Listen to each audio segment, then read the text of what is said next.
How to log in Fortnite. Hey everybody, welcome back to our channel. In this video I'm going to guide you through the steps on how you can log into Fortnite, so make sure to watch the video till the end. In order to log into Fortnite, it's actually quite very simple.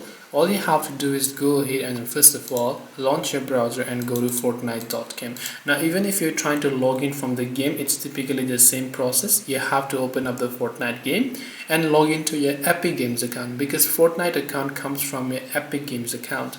So click on the account option from the top right hand side, then just go to the sign in option as you can find here. You can make sure to enter your email address and password manually here in this case, or you can simply go ahead and choose to log in with your Google, PlayStation, Facebook or other options here, and then you'll be successfully logged in.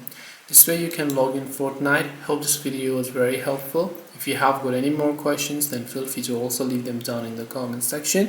Thank you for watching till the very end of this tutorial, and see you soon in the next video.